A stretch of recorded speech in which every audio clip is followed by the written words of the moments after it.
ओम नमो भगवते वासुदेवाय नमः। जय श्रीमन नारायण। दोस्तों आइए आज हम सुनते हैं कार्तिक महात्म्य अध्याय 16वां।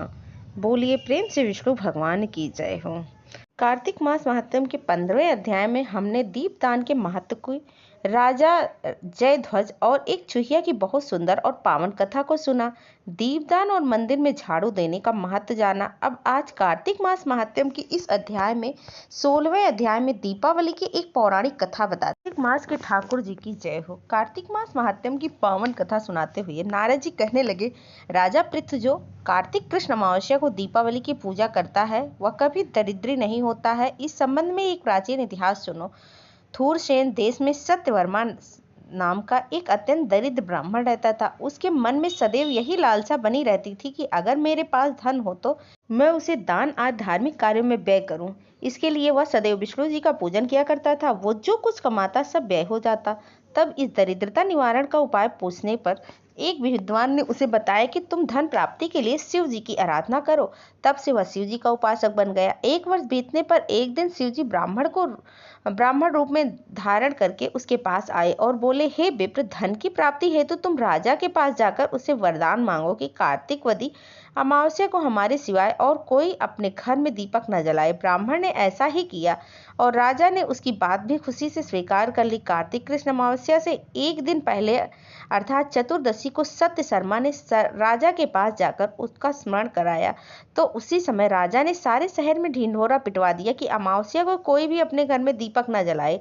राजा की आज्ञा अनुसार अमावस्या की रात्रि को किसी ने भी दीपक नहीं जलाया। जब रात्रि को लक्ष्मी नगर में आई तो देखा सारे नगर में अंधेरा है, मगर एक ब्राह्मण का घर खूब सजा हुआ है, साथ ही दीपमाला से जगमगा रहा है। माता लक्ष्मी प्रसन्न होकर जब उस घर में जाने लगी तो ब्राह्मण ने उनका रास्ता रोक लिया और कहने लगा, हे भद्री, तुम्हारे पति अत्यंत कठोर हैं और तुम चंचल हो, इस कारण हमारे घर में प्रवेश मत करो। तब लक्ष्मी जी कहने लगी, मैं भगवान के शयन के समय आई हूँ, अतः निश्चय ही करके तुम्हारे घर में वास करूंगी। यह सुनकर ब्राह्मण ने कहा, यदि तुम इस बात की शपथ लो कि 3 वर्ष प्रियांक तुम हमारे घर से नहीं जाओगी और यहाँ पर वास करोगी, तब हमारे घर में आ सकती हो। लक्ष्मी जी कहने लगी, यदि तुम विधि पूर्वक मेरी पूजन करोगे तो मैं निश्चय ही तुम्हारे घर में वास करूंगी। यह सुनकर ब्राह्मण ने पूछा, मैं किस विधि से आपका पूजन करूं? तब लक्ष्मी जी कहने लगी, कार्तिकवदी अमावस्या को प्रातः काल स्नान करके देवता और पितरों की पूजन करो, दिन के तीसरे भाग में श्राद्ध करो, अनेक प्रकार के सुंदर पकवानों से ब्राह्मणों को भोजन कराओ, प्रदोष काल में दीप माला करो, अपने घर में तुलसी के स्थान पर, ब्राह्मण के घर में, देव मंदिर में, चौराहे, शमशान तथा गौशाला में दीपक जलाओ। जैसे पतिव्रता स्त्री पति के पहले जागती है वैसे ही मैं भगवान के जागने से 12 रोज पहले जागती हूँ। इस दिन बाल, वृद्धा तथा रोगी के सिवा और कोई भोजन न करे। सायकाल हमारा पूजन करे। सबसे पहले स्वास्तिक वाचन द्वारा गणेश जी का पूजन करे, फिर कुबेर का पूजन करके संकल्प करे, तत्पश्चात मेरा यानी लक्ष्मी जी का पूजन करे।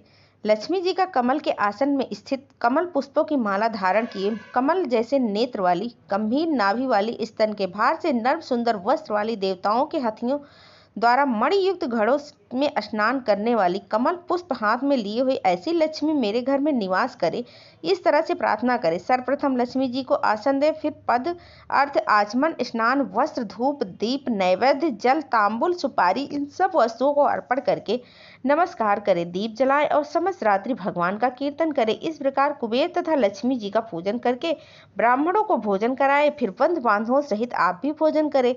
सत्य शर्मा ने विधिवत इसी प्रकार पूजन किया।